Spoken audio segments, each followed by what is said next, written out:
Bonjour, mon nom est Richard Tremblay, je suis conseiller prévention des risques professionnels à la MSA de Vaucluse et je vous dis bienvenue à cette conférence sur la qualité de vie au travail, un facteur de performance pour nos entreprises. Alors, j'introduirai cette conférence en mentionnant que ce soit donc dans le Vaucluse ou plus largement au sein de notre région, nos entreprises agricoles sont soumises à de fortes concurrences économiques avec souvent des prix tendus sur la vente des différentes productions. Notamment, donc, nos entreprises sont aussi confrontées donc, par le changement climatique et puis par les enjeux environnementaux à de fortes mutations dans leur mode de production qui impliquent bien évidemment donc, une remise en question sur les savoir-faire. Notamment, nos entreprises sont aussi fortement employeurs de main-d'œuvre. C'est une caractéristique de notre département et de notre région dans une dimension plus large. Alors, pourquoi aborder la QVT à travers ces différentes dimensions? La QVT, en fait, c'est un moyen donc d'améliorer pour les salariés et puis pour l'ensemble de l'entreprise les conditions de travail et la sécurité, mais c'est aussi une façon d'aborder l'ensemble des dimensions de l'organisation du travail de l'entreprise pour la rendre plus efficiente. Alors, je vous propose, dans le cadre de cette conférence, de l'aborder en quatre étapes bien distinctes. À la fois, je vous propose, dans un premier temps, d'aborder la définition de la QVT et de ses objectifs. Dans un deuxième temps, donc, j'aborderai un peu l'accompagnement de la MSA Alpes-Vaucluse dans la mise en place d'un premier groupe d'entreprises qui ont adhéré et participé à cette mise en place de la QVT. En troisième point, j'aborderai, donc, et c'est le point déterminant et essentiel de cette conférence, les témoignages de deux de ces entreprises dans la mise en place et l'accompagnement de cette démarche. Alors enfin, j'aborderai donc en conclusion des perspectives à la fois pour les entreprises et puis pour ce que propose la MSA au cours de la prochaine année et des prochaines années pour valoriser cette démarche-là auprès de nos entreprises. Alors, donc je propose de passer à la définition. Alors, la QVT, c'est quoi? La QVT, c'est une démarche qui a d'abord été initiée par l'ensemble des partenaires sociaux, que ce soit responsables d'entreprise et salariés, donc par l'intermédiaire de l'accord national interprofessionnel de 2013. Donc cet accord avait pour but, avait comme principe de dire qu'effectivement, améliorer la performance des entreprises, ça se fait aussi en lien avec les conditions de travail, mais aussi en impliquant fortement les salariés. Alors, de cet accord, qui a été encore une fois négocié au niveau interprofessionnel, est né, donc, a été décliné une démarche structurée de la mise en place de la QVT en entreprise. Alors, cette démarche, elle s'est exprimée et elle s'exprime aujourd'hui par l'intermédiaire de 6 grands thèmes qu'on appellera, on est en agriculture, on peut se permettre de le faire, par 6 pétales d'une grande marguerite. Alors, je me permets de faire état, de vous présenter rapidement donc, ces six grandes pétales. Alors, je mentionnerai que la QVT, dans les entreprises, aborde d'abord et avant tout la dimension de la relation au travail. Alors, est-ce que l'entreprise a des espaces d'échange au niveau du personnel? Est-ce que l'entreprise a des lieux de rencontre? Est-ce qu'elle a des supports pour faire en sorte que le personnel puisse échanger ensemble avec le responsable? Donc, ça, c'est le premier volet, donc, relation au travail. Le deuxième volet donc, touche, lui, davantage l'aspect contenu du travail. Parce qu'on ne peut pas aborder la QVT sans aborder donc, l'organisation propre du travail, à la fois la clarté des consignes, la répartition des tâches, la gestion de l'activité entre les différents salariés. Alors, la QVT permet d'aborder ces enjeux-là de façon importante. Alors, je dirais troisième pétale, toujours de cette fameuse marguerite, la QVT aborde aussi toute la compétence et le parcours professionnel. Parce qu'on l'a mentionné tout à l'heure, les entreprises sont en mutation, doivent s'adapter. Donc, les salariés, au-delà du responsable, doivent aussi pouvoir accompagner par leurs compétences l'entreprise tout au long de son activité, quoi. Et ce volet aborde aussi donc l'évolution ou l'accompagnement des salariés au cours des années, parce que les salariés vieillissent, mais doivent toujours, tout au long des années, des décennies, garder leur place dans l'entreprise. Donc la QVT aborde aussi cet aspect donc, de compétences et d'intégration tout au long de leur carrière dans l'entreprise. Alors j'aborderai donc en cinquième point, l'égalité professionnelle. Donc, la QVT, la qualité de vie au travail, ne peut pas ne pas aborder donc tous les aspects donc d'équilibre travail vie personnelle, tous ces enjeux d'égalité hommes-femmes, on en parle de plus en plus, mais on doit aussi se poser la question de la façon dont on intègre cette égalité dans l'entreprise et cette égalité des salariés pour tous, de pouvoir évoluer dans l'activité de l'entreprise tout au long de leur carrière. Alors, je terminerai donc la présentation de ces 6 grands volets par la notion de management participatif. On dit que, notamment par l'intermédiaire des nouvelles générations, que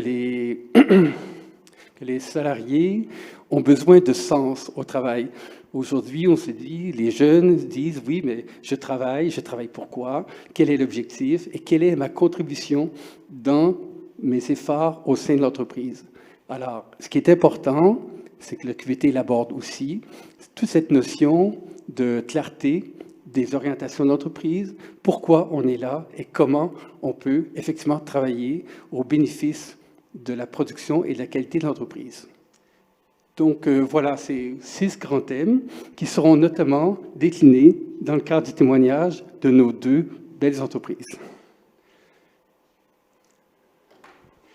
Alors, donc je le mentionnais, je fais une petite synthèse en mentionnant que la QVT, c'est favoriser l'engagement des salariés, ça c'est très important parce que l'entreprise ne peut pas fonctionner et se développer sans cette ressource que sont les salariés en apportant leur talent et leur motivation. Donc, la QVT doit davantage donner, comme je l'ai mentionné tout à l'heure, du sens aux salariés qui s'impliquent dans l'entreprise. Elle doit favoriser aussi, et là on parle de parcours d'accueil qu'on aborde depuis longtemps, mais qui fait aussi partie d'un enjeu important de la QVT, qui aborde l'intégration des nouveaux salariés. Ensuite, l'enjeu de la QVT pour les entreprises, c'est aussi de renforcer son attractivité.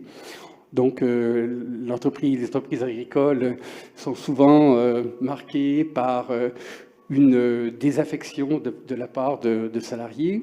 Donc, la QVT sert aussi à ça, à faire en sorte que les entreprises deviennent de plus en plus attractives pour les talents de demain.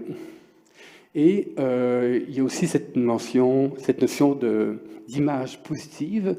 Donc la QVT aussi contribue à faire en sorte que les entreprises qui s'y engagent développent aussi une image positive et volontaire dans cette notion d'organisation et puis de qualité et d'environnement de travail.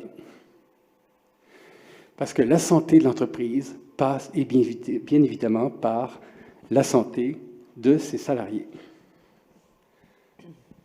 Alors, je vais avancer rapidement sur cette phase d'introduction. Alors, cette démarche-là, elle ne s'improvise pas. Alors, la MSA travaille avec tous ses partenaires régionaux, à savoir la Directe, les CARSAT, l'OPBBTP, donc l'ensemble des organismes régionaux, pour faire en sorte de structurer et donner des outils pour permettre aux entreprises de mettre en place cette fameuse QVT. Alors, donc aujourd'hui, vous avez la possibilité d'aller sur le site de l'ARACT, A-R-A-C-T, l'ARACT PACA, et vous retrouvez l'ensemble des enjeux et des dossiers sur la mise en place de la QVT en entreprise.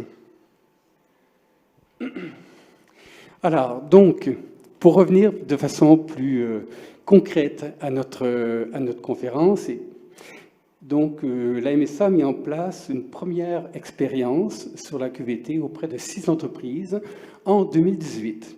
Donc, les 6 entreprises ont été mobilisées dans plusieurs secteurs. Donc, on va retrouver donc l'EARL Le Carnève, ici présente, donc une entreprise maraîchère que je laissé le soin de se présenter tout à l'heure. On a mobilisé 3 entreprises de jardins espaces verts parce qu'on se rend compte que c'est un secteur qui est en forte concurrence et on a senti, de part de ces entreprises, une forte volonté d'optimiser leur organisation du travail en mobilisant notamment les salariés. Alors, on a 2 organisations qui ont aussi intégré cette démarche de la QVT, à savoir la Chambre d'agriculture et Fredon PACA, qui est ici présente à mes côtés et qui présentera aussi son activité et ses enjeux. Alors, l'accompagnement s'est fait sur 2 ans, avec à la fois donc, des rencontres collectives, donc il y a eu 5 rencontres collectives thématiques, et puis par 4 jours et demi par entreprise, réalisées par des consultants spécialisés dans la démarche QVT. Alors, je me permets maintenant, donc le temps avance, de passer au témoignage, qui est l'aspect important de cette conférence. Alors, je vais laisser la place à Fredon PACA, que je mentionnais tout à l'heure, et puis l'EARL Le Carnève, pour à la fois donc, aborder, donc, dans un premier temps, une brève présentation de leur activité. Ensuite, je leur demanderai donc, pourquoi ils ont pris, eux, l'option de mettre en place une démarche QVT. Ensuite, je leur demanderai donc d'aborder la façon dont ils ont mis en place la démarche QVT au sein de leur entreprise. Et bien évidemment, c'est aussi un enjeu important d'aborder tous les effets déjà aujourd'hui et escomptés pour demain sur cette fameuse démarche QVT. Alors, je laisse peut-être la place aux 2 intervenants de Fredon PACA pour déjà, dans un premier temps, présenter leur entreprise. Donc, bonjour, Marie-Robert, salariée de Fredon PACA. Donc, je suis impliquée dans la qualité de vie de travail parce que je suis animatrice des espaces de discussion. Et ma collègue qui m'accompagne, Elisabeth Margès, à qui je vais laisser la parole pour se présenter. Alors oui, moi aussi, je suis actrice dans la démarche QVT car j'ai intégré le COPIL QVT, tout simplement. Donc, Fredon PACA, nous sommes, nous, spécialisés sur des questions sur la santé du végétal et de l'environnement. Donc, c'est une entreprise qui existe depuis 1993. Aujourd'hui, elle compte 56 ETP, donc environ 40 permanents et une soixantaine de saisonniers qui viennent tout au fil de l'année. Nos clients et partenaires peuvent être autant le ministère de l'Agriculture que des industriels, une grosse majorité des collectivités de la région PACA.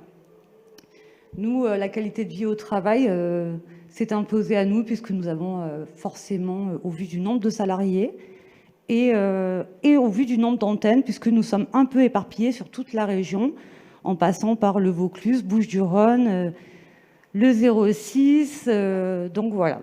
Donc beaucoup de salariés, des difficultés de communication forcément, hein, puisque tous de la tête dans le guidon et voilà, il fallait penser à faire des échanges et aussi des problèmes d'efficacité parce que qui dit manque de communication dit perte d'efficacité. Très bien, merci beaucoup pour cette première présentation. Donc, je me permettrai dans un second temps de laisser donc, la place à l'EARL des Carnèves pour présenter aussi son activité. Je me présente, Norodine Elouardi, je suis salarié et responsable d'équipe chez l'EARL Le Carnève. On est une entreprise maraîchère et familiale implantée depuis plusieurs générations, en conduite Saucera en verre et tunnel. Odile Bresse, entreprise EARL Le Carnève, j'en suis responsable avec Jean-Christophe et je suis membre du COPIL avec Nordine et Jean-Christophe.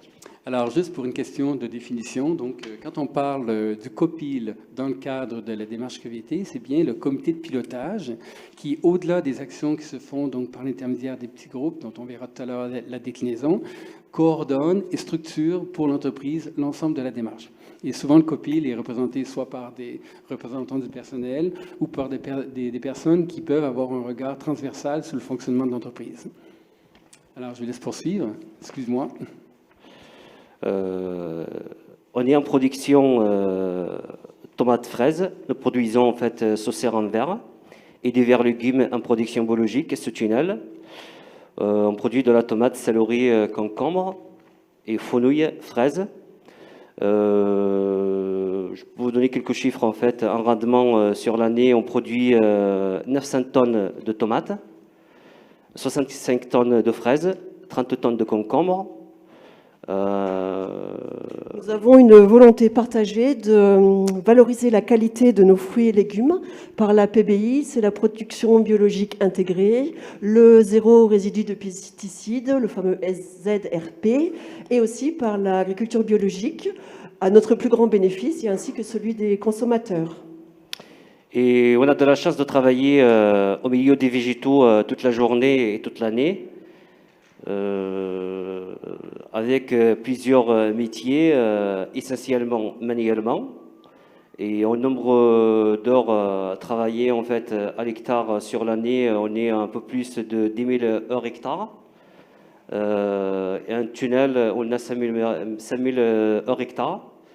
Et avec des différents métiers, comme je vous le dis, en fait, qui partaient sur la tomate, on a des métiers qui sont un peu différents sur l'entretien. On a des tailles de bouquets, on a de l'effouillage, on a l'enrôlage au clipsage et palissage. C'est que le palissage facilite la récolte des équipes autres. Après, il y a une partie importante aussi de la récolte et conditionnement. Et la plantation, évidemment, et l'arrachage, en fait, c'est un métier que tout le monde y participe, en fait, à la préparation des CR et à la plantation et l'arrachage sur le fin de saison. Je savais. Donc, pour vous, donc, l'entreprise a donc beaucoup de métiers, des salariés saisonniers et permanents. Donc, l'idée, c'est de faire en sorte que toute cette population donc, fonctionne de façon coordonnée, donc, dans le cadre de leurs différentes activités, quoi. Très bien, merci pour cette première présentation donc, de l'ARL Le Carnève. Alors, je me permettrai de passer donc au pourquoi. Effectivement, pourquoi finalement donc avoir intégré donc la démarche QVT donc au-delà de l'ensemble des enjeux de l'entreprise. Juste avant d'interrompre, moi, je vais interrompre un peu ma collègue. J'ai oublié mes collègues de l'antenne de QERS. Quand on parle de relations au travail, ça commence peut-être par là. Donc, petit coucou aux collègues. Désolé. Donc, oui, parce que finalement, c'est une autre structure. Donc, vous avez au total... Oui, on est 4. On est 4 antennes. 4 grandes... Le Vaucluse, les Alpes-Maritimes, les Bouches-du-Rhône et le Var. Et le Var. Donc là, on parlait justement de l'antenne du Var, là, voilà. qui est aussi, en termes d'activité, une antenne importante aussi, quoi. Oui, oui, donc, oui. effectivement, donc, la QVT intègre l'ensemble des salariés et des forces vives. Donc, effectivement, c'était bien de rementionner l'importance de cette antenne du Var. Merci beaucoup. Alors, donc, cette deuxième question, donc, à savoir, comment s'est déroulée donc, la démarche, quoi. Alors nous, pourquoi? C'est parce que justement, en fait, on a souvent de nombreuses idées qui étaient mises par la direction, les salariés, et on en parle souvent au niveau, on en parle au café, on en parle au midi en déjeunant, entre deux portes, mais il n'y a rien qui est mis, il n'y avait pas de cadre qui est mis en place, en fait. Il n'y a pas un cadre où on va vraiment noter les choses, et donc voilà, tout simplement, on est parti sur ça, et aussi, une deuxième chose qui nous a donné envie de faire d'intégrer la QVT, c'était l'envie de fidéliser les saisonniers, d'harmoniser aussi l'accueil, d'harmoniser tout ce qu'on met en place pour eux tout le long de la saison, quoi. Voilà.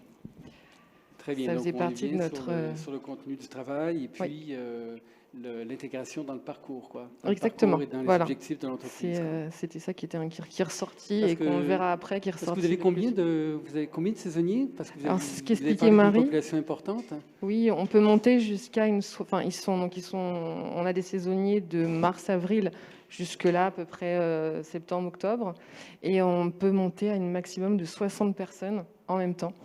Quand même. Donc ça quasiment, ça double, voire ça double nos effectifs. D'où cet enjeu d'intégration, de coordination voilà. et puis de les fidéliser aussi. Voilà. Parce que finalement, ce sont des saisonniers qui ont des compétences techniques. Hein. Je pense qu'à travers votre activité très spécialisée, donc l'idée, c'est de les fidéliser au mieux pour qu'ils reviennent d'une année sur l'autre, quoi. Voilà, et qu'ils soient bien. Très bien. Alors, donc merci. Alors, je me permets donc toujours de dire pourquoi la QVT, donc pour l'ERL Le Carnève. Alors nous, à l'ERL Le Carnève, si on a voulu engager une démarche dans la QVT, c'est parce qu'on pense qu'une petite exploitation agricole, petite ou moyenne, peut aussi améliorer sa qualité de vie au travail. En effet, on a la volonté de faire participer les salariés dans nos projets d'entreprise et on pense que chaque salarié a une légitimité pour apporter ses idées, pour améliorer son activité ou le fonctionnement de l'entreprise, notamment dans son savoir-faire ou son savoir-être. Ce que nous voulons aussi, c'est mettre les personnes et les cultures dans des conditions optimales.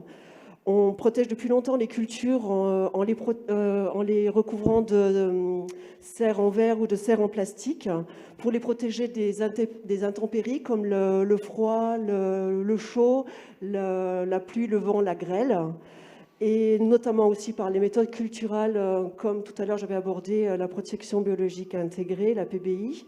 Donc la qualité de vie au travail nous permet aussi de protéger et de mettre dans des conditions optimales les personnes pour les garder en santé et qu'elles maintiennent la meilleure santé possible tout au long de leur vie. Et plus personnellement, j'ai été séduite par cette démarche de projet, parce que ça nous a permis d'avoir la possibilité de travailler en confiance avec le service de la prévention de la MSA. On a pu aussi travailler avec l'accompagnement de 2 consultantes, Catherine et Corinne, 2 consultantes professionnelles qui co-animent la démarche avec les 6 entreprises et aussi dans nos entreprises, parce qu'elles sont venues 4 jours et demi chez nous. Et j'ai aussi été intéressée, j'ai porté un grand intérêt à travailler avec 5 autres entreprises complètement différentes des nôtres. Et on a pu profiter de leur retour d'expérience et du coup être plus efficace dans la nôtre. Très bien, donc c'est à la fois donc une démarche, vous soulignez à travers cet accompagnement une démarche collective, parce que je vous le mentionnais tout à l'heure, on a eu au cours de ces 2 dernières années, 5 rencontres collectives pour aborder les différents thèmes de la QVT, avec, là aussi, je tiens à le mentionner, je fais écho à ce que mentionne Odile actuellement, avec un fort échange entre les différentes entreprises dans un climat de confiance, effectivement. Et puis, Corinne Bernard et Catherine Ponzi, qui étaient nos 2 consultantes mobilisées sur cet accompagnement sur 2 ans. Donc, on déclinait donc, de façon pratique. Donc, suite à un diagnostic réalisé donc, en amont sur les enjeux ou sur l'importance finalement donc, des 5 thèmes par rapport aux entreprises. Donc, on a animé au sein des entreprises la déclinaison et la vie de la QVT, quoi. Merci Odile de cette présentation et d'avoir notamment souligné donc, l'importance de cet accompagnement de nos 2 consultantes. Alors, la mise en œuvre de la démarche. Maintenant qu'on a abordé un petit peu le pourquoi, il serait intéressant donc d'aborder le comment, quoi. Alors, je laisse de nouveau la place à Fredon Paca pour aborder cet aspect. Alors le comment, c'est justement donc, notre responsable des ressources humaines, Jocelyne Le Gall, je pense, qui a dû avoir exactement la proposition de la MSA, qui ensuite a été donc du coup demandée au conseil d'administration, à notre direction, et ça a tout simplement été validé, parce que ce soit le conseil d'administration, la direction, les salariés, tout le monde était très enthousiaste d'intégrer la QVT au sein de Fredon PACA. D'accord. Donc, il y a eu donc, dans le comment, j'imagine, toute une démarche, on l'abordait à l'instant, donc de diagnostic. Donc, dans le comment donc, Fredon PACA a réalisé donc, dans le comment donc, un diagnostic partagé donc, avec l'ensemble des salariés qui, encore une fois, donc, à travers ce diagnostic, permettait de mettre en évidence les thèmes qui étaient les plus porteurs dans un premier temps pour la mise en place de la QVT, quoi. Oui, exactement. Il y a eu un questionnaire qui a été envoyé à tous les salariés, voilà. Et du coup, ils ont pu choisir 2 thèmes. On a décidé de s'occuper de 2 thèmes en même temps. Et donc, le thème qui est ressorti majoritairement, c'est la relation au travail. Donc, comme l'expliquait tout à l'heure Marie, certainement, toujours à cause du fait qu'on soit aussi donc loin, qu'on soit les 4 antennes assez séparées, donc on se voit pas souvent. Et l'effectif à chaque fois donc, qui double tous les ans, donc pareil pour les relations au travail. Et le deuxième, sécurité au travail, qui était un peu une obligation obligatoire, non pardon, qui était obligatoire à mettre en place. Effectivement, donc à la Dans fois les deux. donc dans le cadre de la démarche régionale sur la mise en place de la QVT, tous les partenaires donc adhérents à cette démarche, donc les organismes de sécurité sociale notamment et la Directe, on est parti du principe que mettre en place la qualité de vie au travail ne pouvait pas se faire sans un climat de sécurité et de conditions de travail donc minimales. Donc, au-delà finalement des 6 grandes pétales, on avait mis comme principe de travailler, de permettre aux entreprises de travailler sur cet enjeu santé au travail à travers donc la déclinaison de leur politique de prévention, quoi. Effectivement, vous faites bien de le mentionner. Ouais.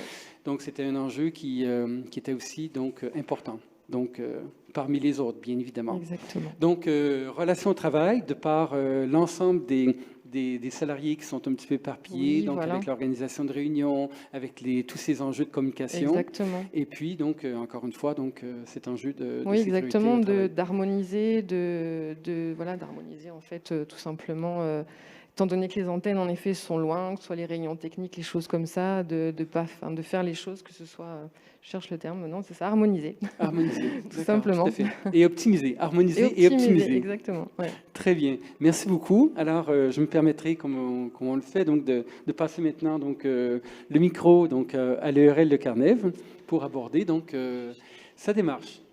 La mise en œuvre de la démarche, on a réalisé un diagnostic avec la RACT et après on l'a présenté à l'ensemble des salariés pour les inviter à intégrer les groupes de travail. Cette action a été partagée et répartie sur 9 groupes de 5 à 10 personnes pour donner du sens et de l'action et de l'envie de participer. Après, on a animé des ateliers par un jeu pour utiliser, en fait, pour situer les axes de travail prioritaires. En effet, on a imaginé un jeu coopératif. On a repris les pétales. Quand on a invité nos salariés pour leur présenter l'action, on a utilisé les 6 pétales pour, comme disait Nordine, les situer dans le contenu et dans le temps. Donc chaque salarié tirait un pétale au hasard. Si au dos il y avait une enveloppe, si c'était perdu, dommage, le thème égalité professionnelle pour tous n'était pas retenu pour le travail de cette année. Pour cette première étape. Néanmoins, il sera travaillé plus tard. Donc c'est d'où l'importance de balayer tous les pétales. Si le thème était retenu, comme par exemple santé au travail, c'était gagné. Et à l'intérieur de l'enveloppe, surprise, il y avait disposé les sous-axes qui allaient être développés dans les différents espaces de discussion qui auraient lieu plus tard. Donc par cet outil, en fait, on a réussi à voir une bonne mobilisation des 3/4 de l'entreprise pour leur donner envie. Oui, parce que la démarche de mise en place de la qualité de vie au travail se fait donc dans sa construction donc par une forte mobilisation des salariés, quoi. Il ne peut pas y avoir de qualité de vie au travail si les salariés n'ont pas de sens sur la démarche et ne sont pas directement impliqués dans l'ensemble des travaux réalisés, quoi. Donc pour vous, ça a été de par cet atelier de vulgarisation, un outil important pour mobiliser l'ensemble des salariés. Donc on voit un petit peu à travers ça cette notion de vulgarisation et d'adaptation de la démarche dans chacune des entreprises. Ça, c'est très... Donc effectivement, pour nous, ça a été révélateur et ça a été un outil particulièrement intéressant à valoriser. Merci beaucoup pour ça. En effet, le jeu coopératif et le fait d'avoir multiplié les réunions a favorisé vraiment chez nous la forte mobilisation. Après, sur l'inscription, ça a été volontaire. En fait, on a créé en fait, le tableau d'affichage pour les gens qui sont volontaires pour s'inscrire. Après, on s'est retrouvé avec des personnes vraiment... on était tous y participer, ils étaient contents de participer. Après, sur les 3 thèmes, relations au travail, management participatif et bien évidemment santé, sécurité Au travail. aussi au travail. Donc vous avez abordé donc ces 3 thèmes parce que donc le management participatif pour vous c'est un enjeu important pour l'ensemble des salariés. Tout à l'heure on a parlé de Front de Baca donc sur l'importance de créer une cohésion et de mobiliser l'ensemble des salariés permanents et saisonniers, d'autant plus qu'ils sont très importants. Et donc aux objectifs de l'entreprise en fait dans son évolution. Et puis pour vous, ça a été aussi un enjeu important, quoi. Donc Corinne ensuite a animé 2 espaces de discussion sur les 3 thèmes énumérés par Nordine. Ces espaces de discussion en fait ont été suivis par un arbitrage des actions auprès du COPIL et ensuite nous avons réalisé le plan d'action qui est toujours en cours. D'accord. Alors, je me permettrais donc d'éclaircir un petit peu donc le fonctionnement et la structure de la démarche QVT. C'est qu'on a dit au départ qu'elle doit mobiliser donc l'ensemble des salariés. Et comment mobiliser les salariés en entreprise, si ce n'est que par la mise en place d'espaces de discussion qui soient donc à la fois donc structurés et qui permettent des échanges autour du thème précis, quoi. Et je me permettrai peut-être de demander à Marie de Fredon Paccard peut-être d'aborder son témoignage sur le fonctionnement de ces espaces de discussion donc dans le cadre de sa démarche, quoi. Donc je me permets peut-être de faire une petite parenthèse et parce que effectivement donc ces espaces de discussion sont un peu la base de la démarche intégrative de l'ensemble des salariés dans la démarche, quoi. Tout à fait. Donc, en fait, moi, ma première motivation pour être justement animatrice des espaces de discussion, c'était de dire que on aborde mieux le changement quand on travaille ensemble plutôt que quand il vient de directives. Et donc, ces espaces de discussion, en fait, c'est peut-être le seul moment dans l'entreprise où on s'assoit vraiment pour parler de notre travail. Donc, c'est, voilà, comme le disait tout à l'heure Elisabeth, c'est plus entre 2 portes ou de façon informelle. C'est prendre le temps réellement de s'écouter entre nous et de se rendre compte que c'est nous les acteurs de l'entreprise et que chacun a les idées qui font avancer l'entreprise. Voilà. Donc ces espaces de discussion font vraiment remonter en fait toute l'implication des salariés. Donc c'est à la fois donc un espace encore une fois d'échange et encore une fois de construction. De construction, oui. Qui doit se faire à la fois donc qui ne s'improvise pas, qui se fait par l'intermédiaire d'un animateur qui a été donc formé dans chacune des entreprises et avec un rapporteur qui au-delà rapporte au niveau du comité de pilotage de l'entreprise l'ensemble des éléments abordés, discutés, échangés dans le cadre de ces espaces de discussion. En fait, les espaces de discussion, donc ça doit être un moment privilégié où l'animatrice n'émet pas son avis, elle est vraiment à l'écoute de tout ce qui doit ressortir, donc elle se passe en 2 temps. Donc il y a un premier temps où les salariés vont faire des constats sur un thème donné. Donc chez nous, par exemple, voilà, les relations au travail. Et alors, contrairement à ce qu'on peut penser, dans les constats, il n'y a pas que de la négativité. Il y a aussi justement les points forts de l'entreprise. Et suite à ces constats, on va ensuite réfléchir à mettre en place des préconisations. C'est-à-dire, eux, ce qu'ils penseraient justement pertinent de mettre en place. Ensuite, l'animateur et le rapporteur vont faire la restitution au COPIL QVT de ce qui a été dit, tout en respectant bien sûr l'anonymat de chaque personne au sein du groupe. Donc on doit respecter le groupe, on représente un groupe et non pas une personne. Voilà. Et je pense que c'est ce qui favorise la discussion justement, c'est d'établir entre l'animateur et les salariés tout un espace de confiance, de libérer la parole. Voilà. Je pense que l'animateur doit libérer la parole sans prendre position ni donner son avis. Donc, c'est une démarche qui ne s'improvise pas et une compétence qui est aussi à acquérir. Je suis partie me former une journée avec l'ARACT, justement, voilà, pour acquérir ces compétences-là. Donc, l'ARAC, qui est l'Agence sur l'amélioration des conditions de travail en PACA, et qui est aussi porteuse de cette démarche QVT, donc en déclinant notamment différents ateliers de formation. Oui. Quoi. Alors, vous vouliez mentionner un élément complémentaire face à l'animation de ces EDD, Elisabeth? Oui, c'est juste c'est un détail important quand même, je pense aussi. On a essayé que ce soit le copil QVT ou les EDD, qui ait aussi une parité dans les postes, les différents postes qu'on Très a au important. sein de Fredon, que ce soit donc des gens de terrain, des administratifs, le conseil d'administration qui est représenté aussi, et pareil pour les groupes, pour les EDD. On a essayé qu'il y ait une parité homme-femme aussi. Voilà, c'était important que tout le monde puisse s'exprimer, quoi.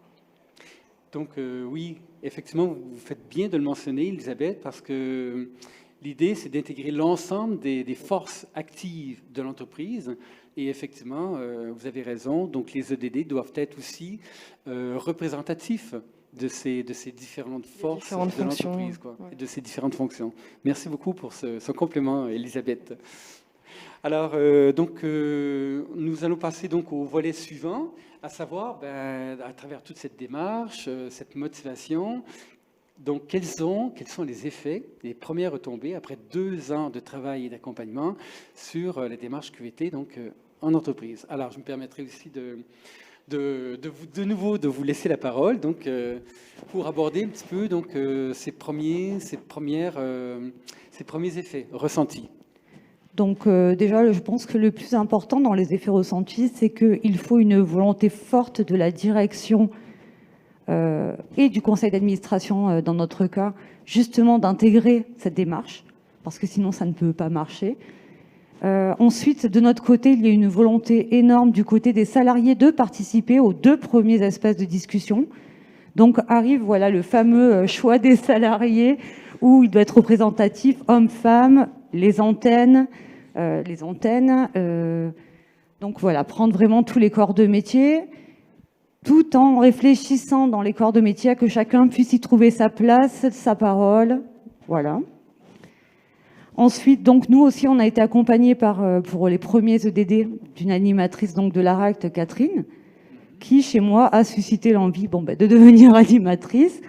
Donc ce qui s'est passé, c'est que le copil QVT a fait un appel à candidature.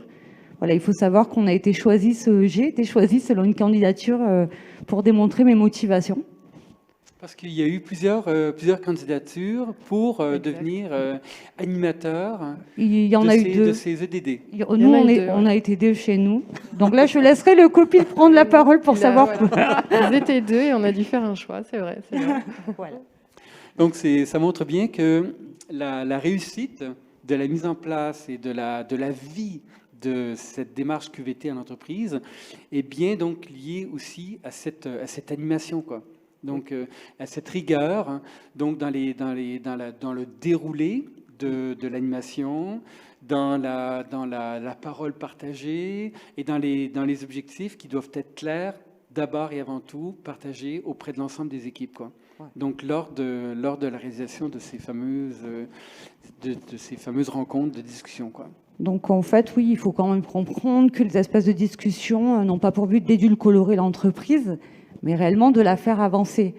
Donc nous, suite aux 2 premiers EDD, nous avons mis en place un plan d'action qui aujourd'hui est pratiquement dans sa finalisation pour les 2 premiers espaces de discussion.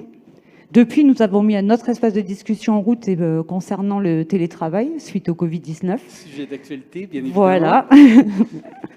Donc, qui, lui, est toujours en cours. Alors, il est vrai qu'il y a 6 pétales, mais que chez nous, on a pu se rendre compte qu'elles sont étroitement liées.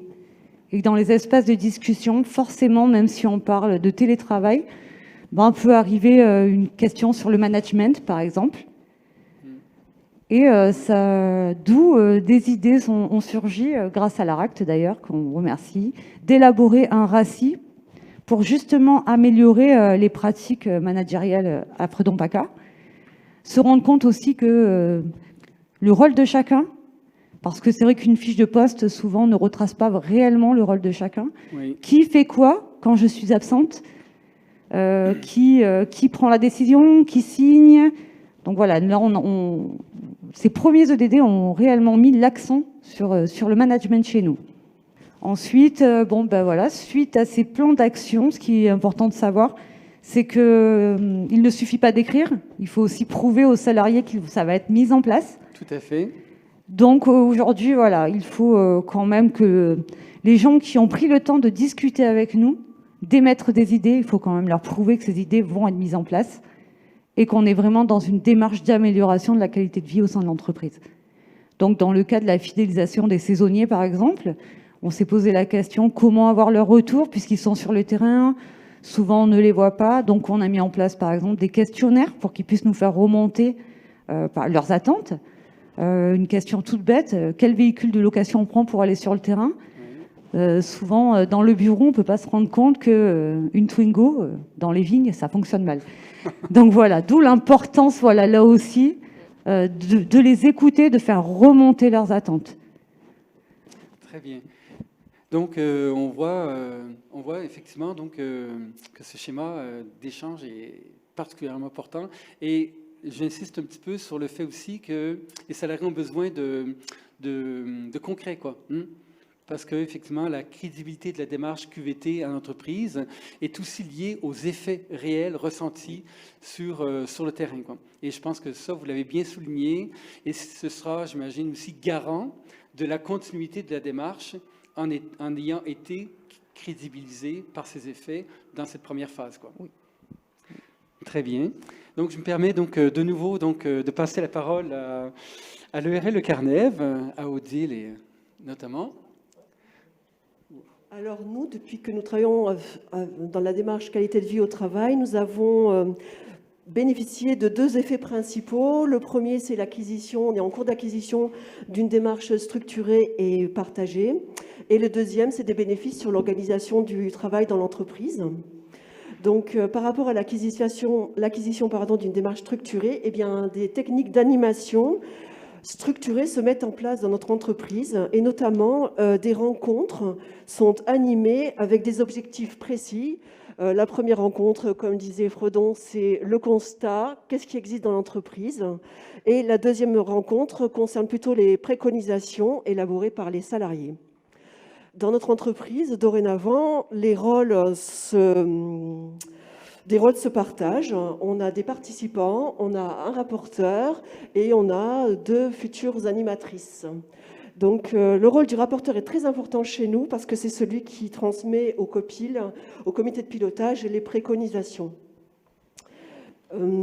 Donc, tout à l'heure, j'avais abordé aussi les bénéfices de l'organisation du travail. En effet, le dialogue et la communication s'améliorent entre les salariés et les métiers dont parlait tout à l'heure Nordine. Nous avons deux futures animatrices. Zara et Viviane. C'est eux en fait, qui vont s'occuper de créer des ateliers de discussion pour améliorer en fait les problématiques entre guillemets qui se trouvent dans l'entreprise.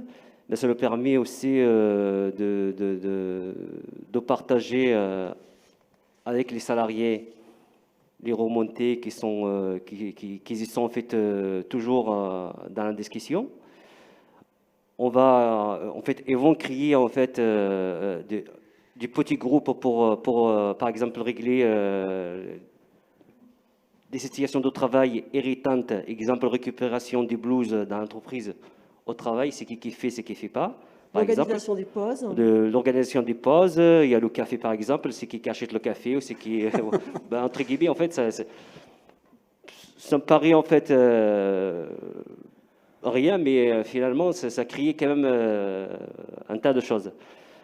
Après, il y a d'autres questions à aborder avec le temps et on va les résoudre facilement, je pense. Et d'ailleurs, merci à l'équipe Fredon parce que c'est l'entreprise Fredon qui nous a inspirés pour gérer dans les espaces de discussion les petites situations irritantes dans le travail. Merci. Oui, parce que du coup, effectivement, c'est intéressant d'aborder cet aspect-là, parce depuis tout à l'heure, on aborde les espaces de discussion dans le cadre des grands thèmes décrits par les 6 pétales de la Marguerite QVT. Mais effectivement, ces espaces de discussion étant des outils, ils peuvent effectivement être déclinés, et je pense que vous en êtes, l'exemple est évoquant aussi, vous en êtes emparé aussi pour aborder ces petits enjeux quotidiens liés au travail, quoi. Toujours dans la même démarche d'aborder à la fois les enjeux, et puis après donc les propositions d'action, et qui soient, j'imagine, puisqu'elles sont discutées avec les salariés, qui génèrent davantage d'adhésion de l'ensemble des équipes. Tout à fait. Et notamment, on a eu le projet de détruire une serre et d'en construire une nouvelle.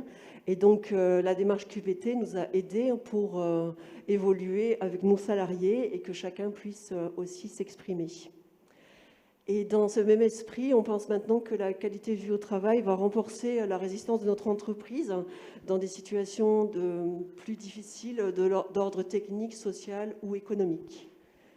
Et à la lumière de la QVT, une histoire commune, salariés, employeurs et différents métiers, se construit et se poursuit chez nous. Et là, on aborde un petit peu ce fameux management participatif où les salariés sont intégrés aux objectifs d'évolution de l'entreprise. Donc, vous avez parlé d'une nouvelle serre. Donc, le fait d'avoir intégré les salariés dans la construction de la serre, c'est aussi de les intégrer dans le devenir de l'entreprise et ses évolutions, quoi, j'imagine. Donc, là aussi, c'est un aspect donc, important de cette démarche QVT, quoi. Donner du sens au travail et faire en sorte que les salariés savent pourquoi ils travaillent et quelle est leur contribution dans le cadre du fonctionnement de l'entreprise, quoi. Et effectivement, vous faites bien de le souligner, Odile, parce que c'est un enjeu, quelquefois, qui manque dans certaines entreprises, quoi. Alors, merci pour ce témoignage. Alors, donc, je mentionnerai que la MSA, donc, après donc, avoir animé donc, pendant 2 ans maintenant ce premier groupe de 6 entreprises, a donc pris l'engagement donc, de poursuivre la démarche donc, avec un nouveau groupe. Alors, ce que propose la MSA, donc demain, parce que effectivement nos entreprises continuent, mais la MSA, donc encore une fois, je le mentionnais à l'instant, donc veut démultiplier cette démarche. Alors, on propose deux actions concrètes, à la fois donc renforcer donc vos connaissances sur la QVT par une première demi-journée pour aborder l'ensemble des enjeux tels qu'on les a décrits dans cette conférence. Et puis, on proposera donc au cours des prochains mois, donc, on fera un appel à candidature pour mobiliser un nouveau groupe de 5 à 6 entreprises, donc sur un accompagnement sur 2 ans. Cet accompagnement au long cours permet donc à chacun d'évoluer à son rythme et puis de s'imprégner au mieux de cette démarche, quoi. Voilà, et vous trouverez donc sur le site du MEDAGRI, donc sur le stand de la virtuelle de la MSA, les coordonnées donc de ce fameux formulaire, donc avec ces deux options d'accompagnement, à la fois donc cette sensibilisation sur une demi-journée, et pour les entreprises qui sont déjà volontaires et convaincues de la démarche, donc une possibilité de s'inscrire dans ce nouveau groupe. Alors, je tiens donc en conclusion à remercier donc nos intervenants et je vous dis à bientôt pour toutes les autres entreprises qui sont volontaires face à cette démarche de qualité de vie au travail. Merci beaucoup.